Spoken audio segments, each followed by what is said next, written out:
Welcome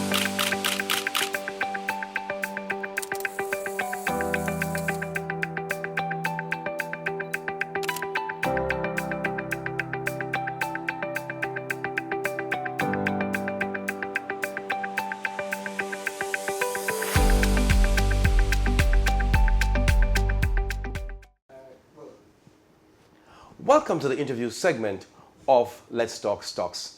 I'm your host, Fitzroy Prendergast, and we have a very interesting personality with us this morning. We have the Minister of Industry, Investment and Commerce, Senator the Honorable Aubyn Hill. Welcome, sir.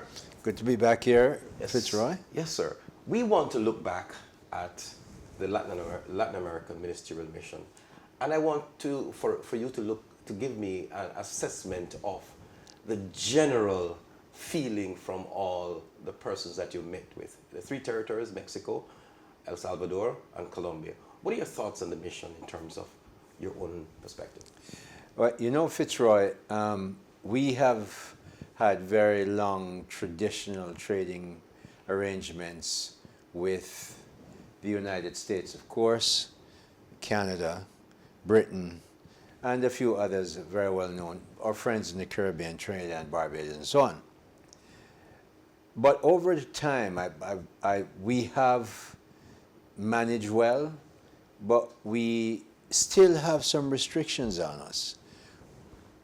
When I looked at our per capita GDP from 1970, it hovered between 4,500 and 5,000 a little bit.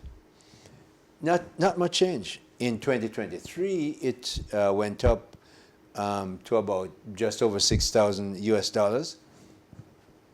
But when I look at that comparing to our colleagues in the Caribbean, Trinidad is 21, 22, Barbados is 17, 18, Bermuda is high in the 14, 15, and the Dom Rep, of course, is about 10, 11,000. So we only have 3 million people, just under 3 million people. Our birth rate is leveling off at maybe just about replacement at 2.1 per year, and it's projected to fall even below that replacement number.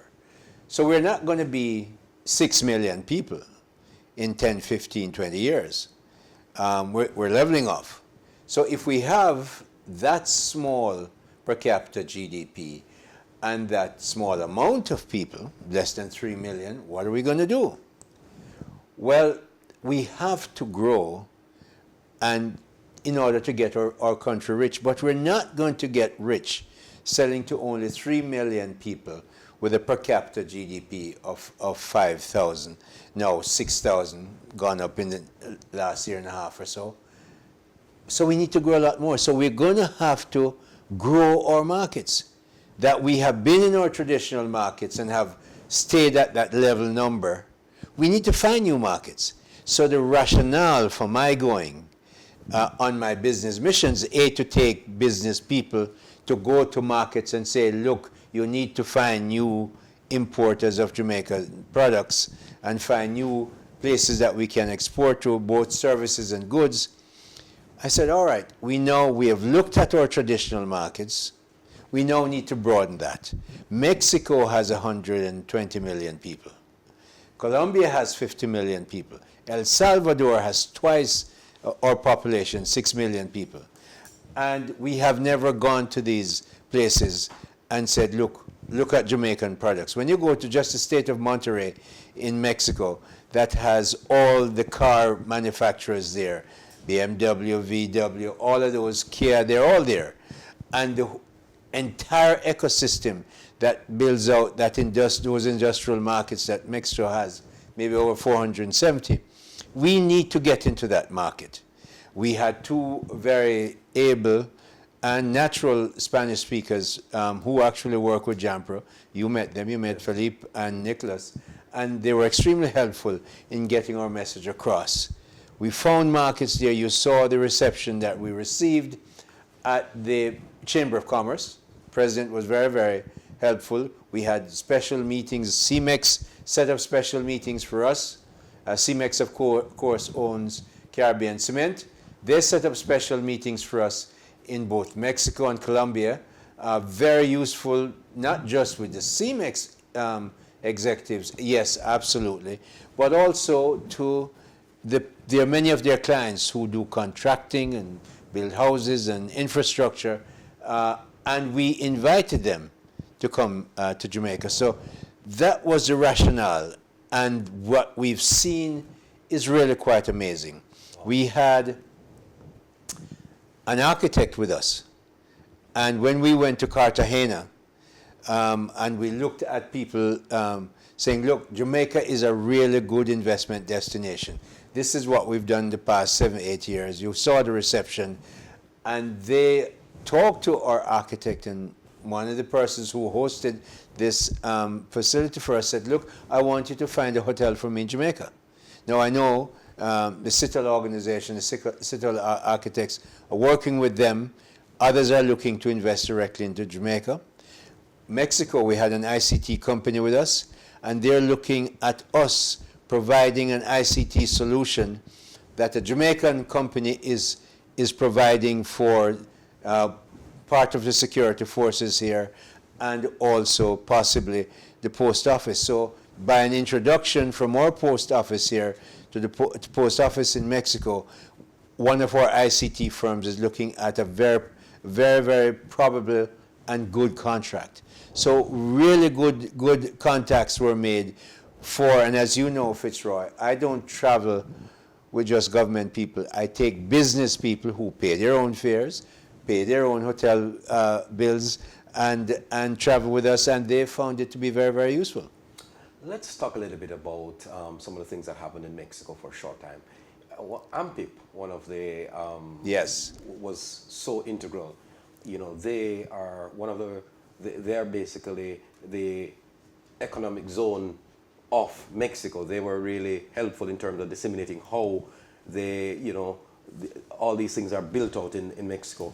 Talk to us about how the Mexican leg of the tour went with certainly the construction folks. We also had the hotel folks as well, and we also had CMEX. So in all, on day one, we had significant a full day. A full day. Really, from morning to night. Of to course, it started with the University Club of Mexico. Yes. Right?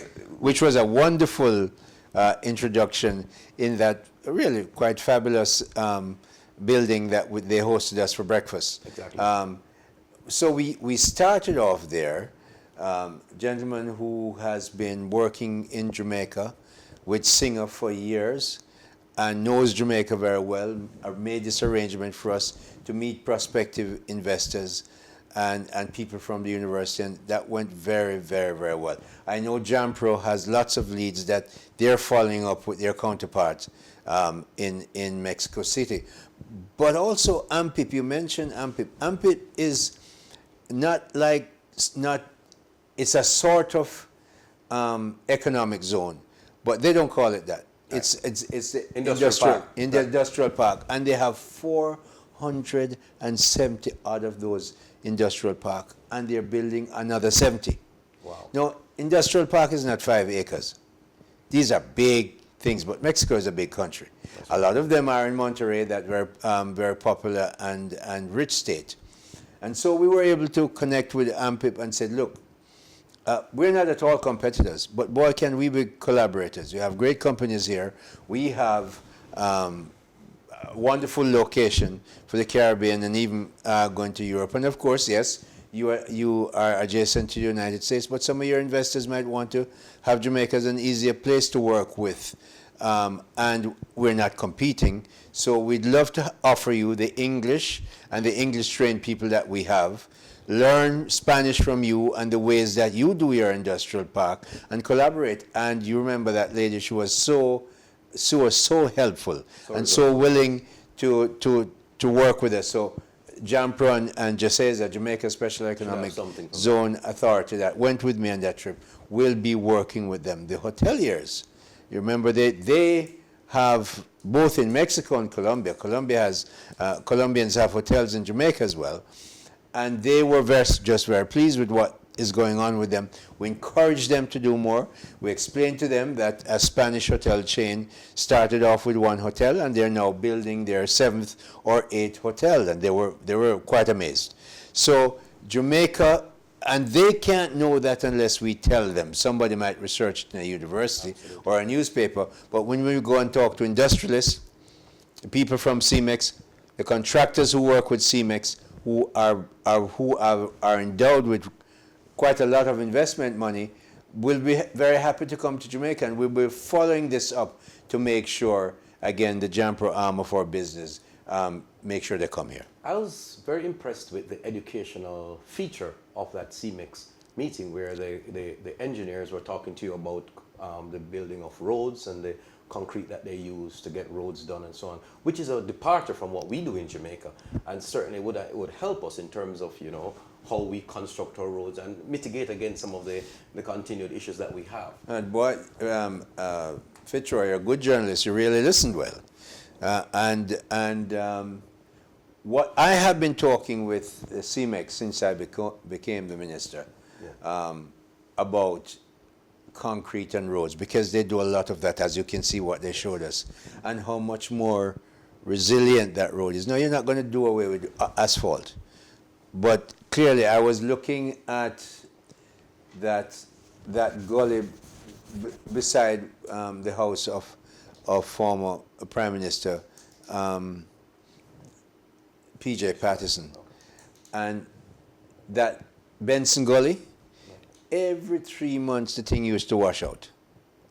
Then they start to use concrete, then they take concrete up halfway, right where the concrete stops, it wash out. They take it another further, it wash out. Now they've taken off the full road and turn up, so it doesn't wash out. And it's, the concrete lasts a long time. It may be a little bit more expensive, but clearly it's something that we need to look at. People who are in NWA and the Prime Minister's office, no doubt will be looking at that, because CIMIC is a big investor here in Caribbean Cement. And of course we have Petrojam, our own Petrojam that makes asphalt, but we're building a lot of roads. So it was interesting to see how they built that road between Mexico and Colombia, that huge road, and then the one from Mexico to the United States, all concrete. So it was interesting. That's part of the business that they do. And I thought also the act of talking about, we had another meeting with the Association of Chamber of Commerce. You met with the president there. The president there, and he was so receptive to us. And very receptive. I would want to have your take on that, because it seemed to me you were discussing and, you know, expanding on acquis that we have in Jamaica, some of the things that we have, and you could see the interest peaking as you spoke. How do you assess that meeting? Mexico clearly has, as I said, is a country of 120 million people. It's a big agricultural country. They send a lot of agricultural products to the United States, and clearly they understand agriculture. But it's not something they would think of doing in Jamaica. But I'm looking investors, and I'm agnostic as to wherever they come from. As long as the money is clean and they do their business well, we're happy to have them. So I spoke to them about, and yes, you are right, the president of the chamber, through translators, became very, very interested in what we have, because we're providing them markets. We say we have the market for ackee. We have the market for the kinds of mangoes that we have. We have ackee for breadfruit, which they don't have. We showed them the fruit on video, as I remember, on a video clip. But they're prospective investors, so we hope that as we follow up with them, that some of the investors in Mexico who are quite comfortable to invest in Jamaica, they have their hotels here, might say, well, let us look back, let us go beyond that and see what we can do in Jamaica. And we have the ready markets for them and the products that we want to produce and have agro-processed, not just send raw materials, send out breadfruit, but breadfruit flour and package it nicely. So we're looking to see that we can get investors from there and here and elsewhere. We moved on to Colombia. Yes. And a different country, different altogether. Thrust. talk to me about your assessment of the two cities that we went to, Bogota and and Cartagena. Cartagena. Bogota is government and business. Clearly, I met the Minister of State, my counterpart ministry there, had government discussions, but we had discussions with business people as well, and to get the message across. Colombia is the city is attractive, both cities, Bogota and of course Cartagena. They have gone through a government transition. We believe that Jamaica is a good and attractive investment destination for capital that they will have. They have invested in our hotels. So we're encouraging them to look at other things, or special economic zone, as we talked about in Mexico, but more so in Colombia, where we have investors that may want to look at the special economic zone. Bogota, of course, nice hotels and so on, but Cartagena is the tourism city in Mexico. Wonderful place, great restaurants, but also great hospitality investors. So that special meeting that we had that was set up for us by a friend of mine who's in the hotel business, a lot of powerful people came out from the hospitality business, from the ports, very interested in our ports. They know quite a lot about our ports. When I explained that CMA CGM run our port, there was no problem. They understood that and make it attractive. What I did tell them, though, that Jamaica as an island, we have lots of port possibilities. The Prime Minister, the Most Honorable Andrew Holness, wants to grow our ports. For that, you will need investment. And so I encouraged them, and the guy there from the port in Cartagena was very interested, and I'm very sure he'll be here. Many of the people who are in the hospitality business will come, and they're looking really to invest in properties, hospitality properties and private properties in Jamaica. We're following that up, and Ravi Sital, who was the architect who went with us, he was busy he was busy the whole next day. I was just going to make a comment on that because... You need to talk to Ravi. Yes, Ravi's been talking. I mean, he can't tell you everything, but... Exactly, he told me he can't tell me everything. But one of the things I looked at, though, is that we had, about 30 persons in the room, roughly, right? Right. But that networking session went way into the night. Everybody was so Very, enthused, and because the dialogue everybody in there was capital rich. They were handpicked by my French friend who runs hotels around the world and is married to a Colombian and has built many hotels in Colombia.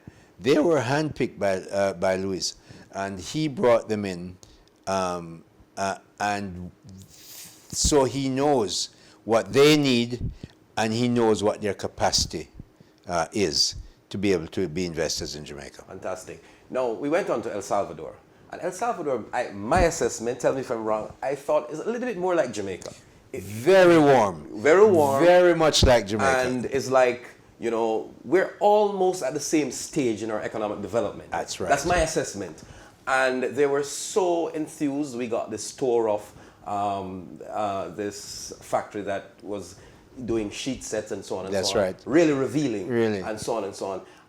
They are interested in Jamaica. You could see from the things that, as a matter of fact, I heard, by the way, that they wanted to send a delegation to Jamaica, right? Your thoughts on El Salvador? Well, in Salvador, we had, we have to give a lot of credit to the Latin America and Caribbean Development Bank, CAF, Yes. and Oscar Valley, who lives in El Salvador and now lives in Jamaica, because his wife is the World Bank representative living in Jamaica, Okay. covering the Caribbean area. And Oscar arranged for the Minister of Finance, Minister of Tourism, Minister of Economy, the Secretary of the Economy. Secretary of the Economy is the senior economic person in El Salvador. He just happens to be the uncle of President Bukele. Okay. Okay? Wow. Now, President Bukele, as you will He's a have rock read star. before you're going, is a He's a rock rock star. star. I met him in 2018. I sat in a panel with him in Washington, on an AmCham panel. He was just running for president then, and everybody was saying, who is this guy? Because he spoke, he was from Latin America, but he had fairly, really, a rightist economic approach to managing an economy. Well, he's gone into El Salvador, the rest is history. If you look at what he's done with crime, El Salvador was at the top of the criminally bad countries. It's now at the bottom. The first slide the Minister of Economy showed us that, and it shows that we have work to do here. That's right. But also we understand that done. El Salvador is different, but their economy, because they have fixed that issue, their economy is now growing well. People are investing. They took us downtown to a dinner at a revamped old factory place. The restaurant was beautiful. They showed us what they have done with the palace that the president used to live in and what they've done to downtown. It is spectacular. Where they were, they said it was absolutely a dump. Criminal, pimps, prostitutes, everything bad, and you couldn't go down there after 4 o'clock. Well, President Bukele said, this is my country. We're going everywhere. And you know what he's done with crime, and now that place has investment going in, and it's beautiful. So it was worthwhile, and we got them interested in looking at Jamaican products and Jamaica as an investment destination. So we're building that. And when you talk about finding new investors and finding new markets, it's not something that you go and pick up. No. You have to build relationships, you have to find the markets, you have to get partnerships built in place, understand the law. But unless we open these markets, Jamaicans don't go there. They don't go to Colombia to look for investment. They don't go to Mexico necessarily to look at it. Mexicans may come, but we need to go and bring more to build our economy, because we have to move from that GDP of $6,000 a year, and we only have 3 million people, so we have to find new markets across the world. There's another reason why we have to. We've had a negative trade balance for 61 of the 62 years we have been independent. That's not us, and we cannot become a rich country that way. We need to understand that with 61 years of negative trade balance, the last time we had a positive trade balance was in 1966, way back. Therefore, not only must we look to our traditional markets, but we must look to the non-traditional ones and those who speak Spanish as well, because, as I said, they have big populations and lots of money investing. We must go and invite them and say, Jamaica is really a very attractive investment destination, and you need to be in Jamaica. And a lot of them like that message. Fantastic. As we wrap up this interview, I would just, in my own assessment, say that the Latin American, looking at the market that is so vast and potential, and so many people there, opening the door is the first step. And you see that the appetite has been whet, and you see persons interested. There was not somebody in the room that wasn't interested with your presentation and with Jampro's fantastic presentation right. of the hotel industry. I was really struck by Nicholas's presentation. Yes, they did of the well. Hotel industry, and Kellyanne's, and Nicholas presented in Spanish. In Spanish. And the economic zone and all those things that we have to offer. When we open the door, we keep knocking at the door so that we can get investors. All in all, it's a good start to open up the Latin American market, and so that we can have the dialogue. What's your thoughts? The thought I have is that we had planned for this mission before Beryl, and we had 40-odd people who were committed to go. Well, Beryl happened. People had to stay here and run their business, get it back up. Some of them just couldn't even think that close to post-burial that they can do anything outside. So this is open. I'm glad that some business people went with us and they will bring back the message. But we're going to have to do this again, because it's like when I was in primary school. It was very easy to do the 10 times table. Any number you give me, I add 0 to it, 4, and add 0, I get 40. That's easy. I'm still working out 7, 9, 63. So the 7 times table and 9, 10 times table, going to build new markets, get investment in, is not a one-time trip. And people like to ask, what did you bring? Well, no, I didn't go to buy anything. I went to sell. And it takes time, and people don't necessarily buy because you arrive with something. You have to go back and sell. But also next time we'll take a bigger group. Many more people on there might very well speak Spanish. And then Jamaicans begin to say, we have Jamaicans who have businesses in Colombia, but only a few. So I want more people to have business there. People who have business in Mexico. We want a lot more. We have now a very active ambassador in Mexico, and that will help us in the region as well.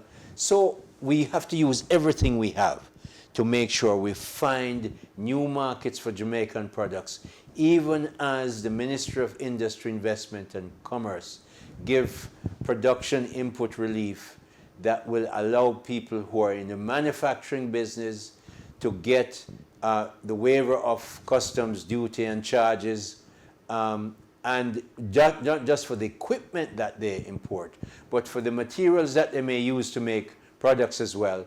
And last year we gave, let's say the average custom duty was 20%, we gave about $88 billion in the value of products that were brought in and to get that waiver. The year before it was $103 billion. Now I want manufacturers, everybody who makes anything in Jamaica, to understand that the government offers you this through the Ministry of Industry, Investment and Commerce, and I have to make sure I say it at least one time in this interview, Jamaica's Business Ministry. Exactly. So we're there to help you to make sure you make stuff to the quality and standard of the international market so that we can export a lot more and become a richer country. Fitzroy. I couldn't have you here without asking you, what's your thoughts on the recent reduction in the BOJ rates? I mean, I think my news team would kill me if I didn't ask you. My compliments to the governor, because very often governors wait until the U.S. moves. But we have had 4 or 5 months consecutively of being in the policy range that the government has given to the Bank of Jamaica. When we passed the Financial Accounting and Audit Act, which we made the central bank independent, I was privileged to lead that through the Senate. Of course, Minister Clark led it in the lower house. When we passed that act, we gave the central bank one mandate: manage inflation. The Federal Reserve has two: manage inflation and manage the unemployment. No, the government will handle fiscal policy and everything that flows from that, including employment and otherwise, which, of course, our unemployment now is down to historical low, so the government is managing that well. The central bank had one duty: manage inflation. When we made that act, everybody said, oh my heavens, what's going to happen to the dollar? We're not managing the dollar anymore, we're leaving it. Well, we've had the most stable years of dollar, including through an international pandemic, through a hurricane, and through the other issues that we have to deal with. That dollar has been stable. So the central bank, not waiting for the Fed to moved because we've had 4 consecutive months or so of inflation between 5.1% and well below 6%. And the range, of course, is 4 to 6%. So now I hear in the news this morning that Federal Reserve Chairman is looking now to move. I wonder if our governor gave him a call. So I'm very pleased to see Certainly it's going to spur the growth of businesses. And it is the beginning. It's something that the business people are looking for. Lower, those rates will lower mortgage rates, and as we want to see them keep going down over the next 2 years, so we can get back to the place where interest rates encourage the purchase of stock from the Jamaica Stock Exchange, Right. and mortgages for people who want to build their homes and probably have a first home. A good move by the Bank of Jamaica. Fantastic. Well, that's it for our interview segment of Let's Talk Stocks. And of course, we could go on and on with the Minister Aubyn Hill. There's so much to discuss, but we are out of time. Thank you once again, sir, for joining us. And Always a pleasure, got John. a really enlightening look at the recent ministerial mission to Mexico, Colombia, and El Salvador. That's it for our Let's Talk Stocks interview. Join us next time on the Caribbean Business Exchange for more interview segments.